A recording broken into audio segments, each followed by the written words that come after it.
Pupunta nga kami sa isla mga Variada, pero gabi. Yes, pupunta kami dahil trip namin ito. Charot lang mga Variada, dahil nga birthday ng tito namin, talagang doon namin isa-celebrate yung birthday ng tito namin. Kaso lang mga Variada, talagang nagabihan na talaga kami. At talagang hindi kami nagpatumpik-tumpik mga Variada, at talagang tinuloy namin. Grabe talagang mga trip mga Variada, no? Talagang bad trip.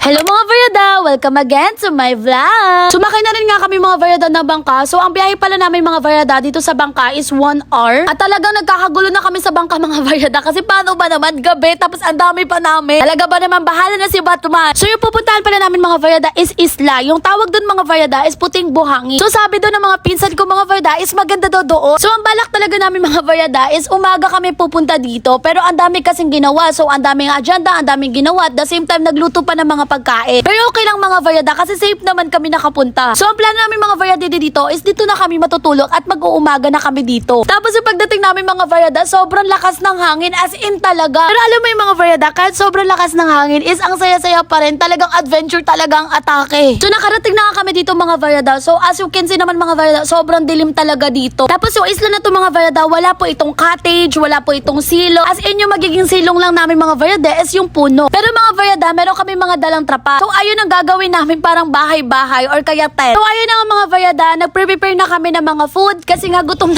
na rin talaga ang karamihan. Ayan pala si Tito yung may birthday. Sabi ko nga sa kanyang silaw dahil may ilaw siya, patayin niya. Ayan pala yung handa ni Tito mga Variada. May puto, may kasaba, may lumpia, may lechon, may cake, at marami pang iba. Maya-maya nga mga Variada is nagpray na rin kami para makakain na rin kami. At the same time, kinantahan na namin si Tito ng happy birthday to you. And then pinagpray na rin si Tito at the same time, nag-wish na rin si Tito para makakain na rin talaga kami. And then yung kinaumagahan nga mga Variada, dun ko talaga na-appreciate yung ganda ng isla na to. Yung gabi kasi mga Variada, hindi talaga pa namin na-appreciate. Syempre gabi yon, talagang madilim talaga yung paligid. Ayun guys.